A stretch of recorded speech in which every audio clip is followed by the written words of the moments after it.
नमस्कार साथियों वो मेरे प्यारे पशुपालक भाइयों, मैं डॉक्टर दुर्गेश कटारा और आप देख रहे हैं यूट्यूब पर ग्रो बैटमैन। साथियों, आज का टॉपिक है ब्याने के बाद पशु की बच्चेदानी में इन्फेक्शन का होना।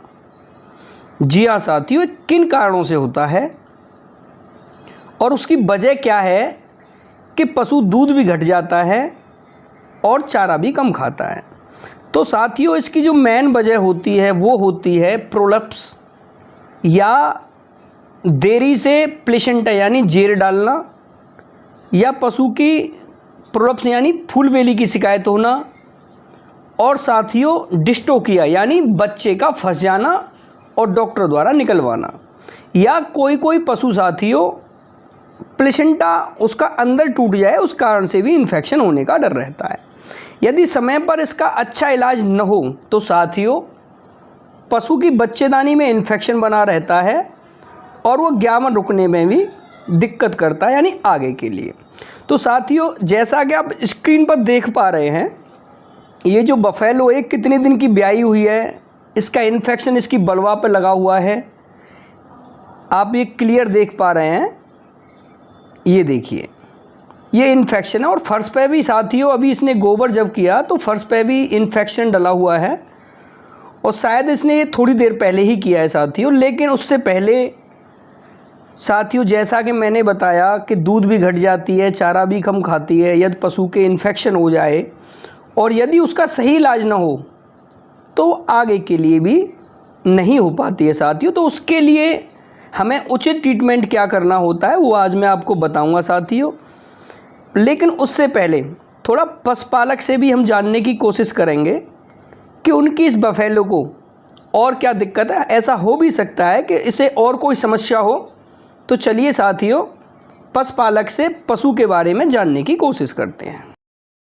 आज कितने दिन की ब्याई हो गई? 15 दिन की ब्यानी हो गई। 15 दिन की ब्याई। तो ये इन्फेक्शन आपको कितने दिन से दिखा जो एलुआ टाइप से पटक रही है? एलुआ टाइप या करीब मान लो 8-10 दिन। पहले दूध बढ़ी थी? बढ़ी थी, फिर अब घट गई है? हाँ, घट गई।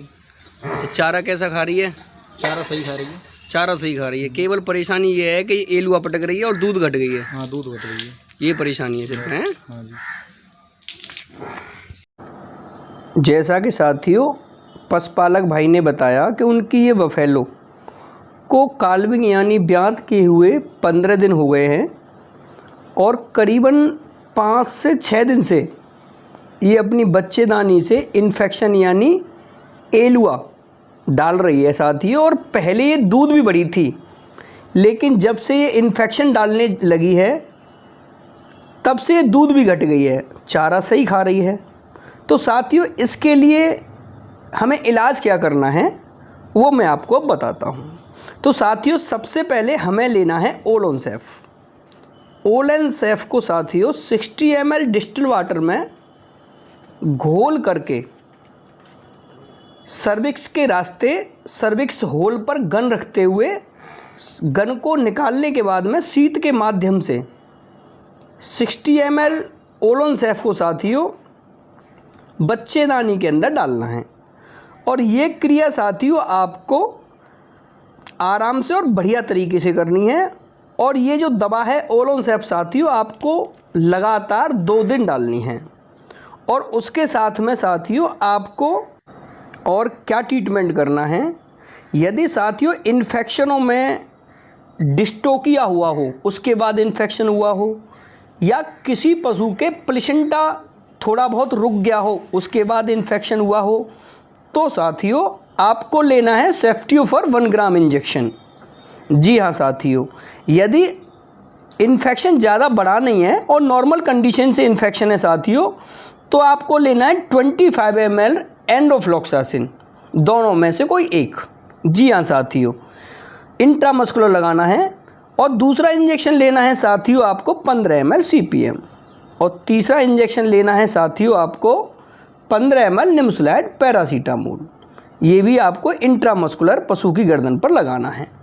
और साथियों ओरली रूप में आपको दवा खिलानी है वेट ICU। जी हाँ साथियों, इंट्रा क्लीन यूट्रस। इसमें साथियों आयुर्वेदिक हर्ब भी होती हैं जो यूट्रस को क्लीन करने का बहुत अच्छा काम करती हैं। साथ में साथियों इसमें मिनरल्स भी होते हैं जो यूट्रस को एक टोन पैदा करते हैं और एक ताकत पैदा करते हैं साथियों। इससे पशु बहुत जल्दी दूध पे भी आता है। और साथियों ये जो विधि है, ये जो इंजेक्शन है और जो यूट्रस के अंदर जो दवा डाली जाती है साथियों, ये आपको लगातार 2 दिन करना है।